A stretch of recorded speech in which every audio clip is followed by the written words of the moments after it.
for Matt. He's going to do a video, and he's going to do images with this audio beneath the images. So tell us your name. Robert Lach.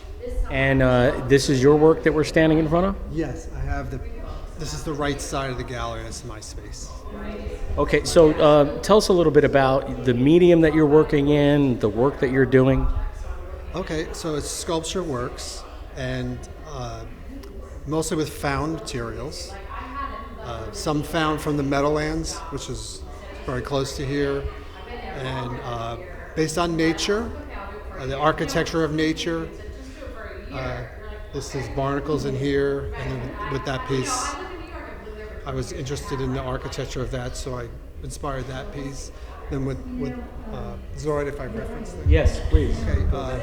I also I like the suitcase, old suitcases. I recycle them. This one was taken apart and then stitched together, and then the outer surface is plastic liquor bottles that are cut in pieces, and then it's covered with reed material, layers of the reed material.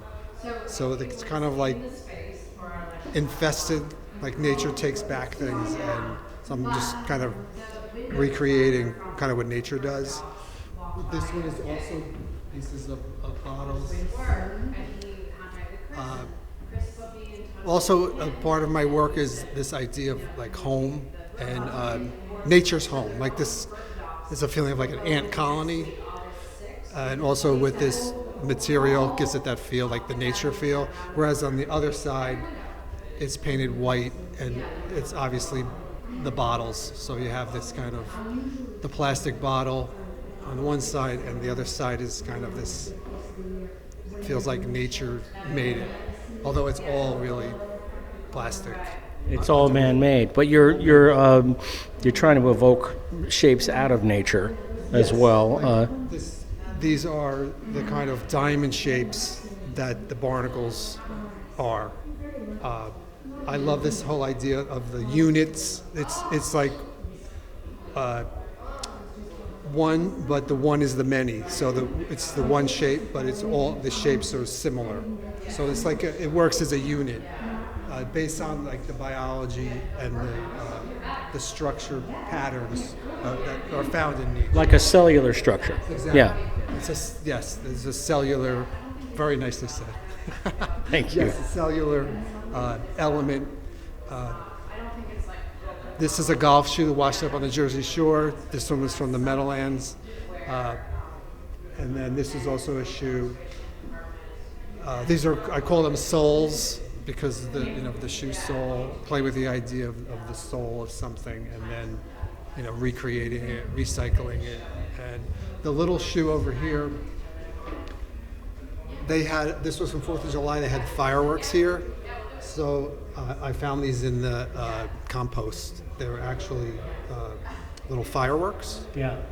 Yeah, and you can see the burn holes there, and this is a child's shoe.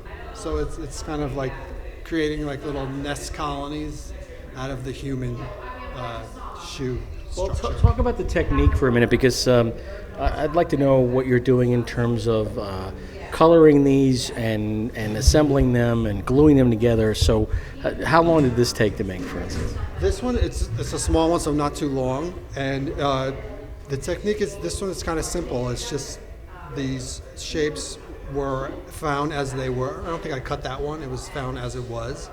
And then it's just glued. This was a shoe that I had found on the street, and I actually pulled the sole out of it, and then it's just these cardboard, firework pieces that are just glued onto that, and then I added some black coloring onto it. This one's especially poignant because it's a child's shoe. Yes, children's stuff usually is, and it seems my work seems to use children's stuff. Like this one is this is from a dollhouse, a bed. This is actually an avocado shell from the compost here, and then I covered it with barnacles.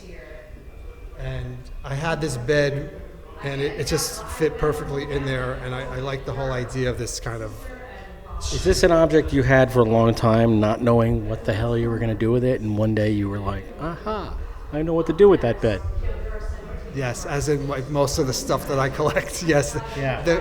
I do have a visceral connection to objects. I don't always know exactly what it's going to be or why I'm collecting it, but when I see it, I know I have to have it. And then, you know, Is this like a Marie Kondo, it sparks joy kind of thing? Because I'm the same way. I'll buy stuff at the flea market and not really having an application for it, knowing that I have to have it. And then later on, I gift it to somebody or I do something with it. So is that similar? it is. Yes. I used to sell at flea market too. That's how I got attached to suitcases. Yeah, I saw the old Samsonite here. Was that Samson? A whole set of Samsonite? I saw earlier had a similar set. That holds my tools, that suitcase. But there's also an element of nostalgia, especially with the old stuff. You know, things are not made the way they used to be made. I mean, to find, like, where are you going to find a wooden suitcase these days? They don't make those anymore, yeah. So there's this kind of nostalgia for the past in what I do, and my own past too, like a childhood element to it. Let me ask you about Guttenberg Arts and how you discovered the place and how long you've been connected to it. Guttenberg Arts. I started getting connected with them through I had some artist friends who did the residency here, and so that made me realize that it was here. And then I applied to the residency last winter. I did the winter residency, and then they asked me to stay on through the summer session. So I've been here for 7 months, and it's been a wonderful opportunity. It's a nice community of people. If I have questions, Russ and Matt, they help me out. I've done printmaking in the past, but it's been a number of years. So they walk me through the process. And also, the other really nice thing about the residency is getting to know the other artists, like with Habib and Dennis and Nobilis. You know, you work together. You know, you kind of like your energy just kind of like bounces off each other, and it's really a nice opportunity to work closely with other artists, people that you wouldn't necessarily meet. Like Habib's from England, Nobilis is from Cuba. I learned that there's a whole Cuban community here in Guttenberg, which I knew nothing about. Oh yeah, Union City's second largest Cuban population in the United States, behind Miami. Yeah. I didn't realize how large and how many artists. It's large.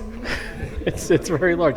Tell us your name one more time. Robert Lach. And Robert is part of Made Here. The opening is tonight in Barbecue. I'm going to find the two other artists that you mentioned and talk to them as well. But thanks for talking. Appreciate it.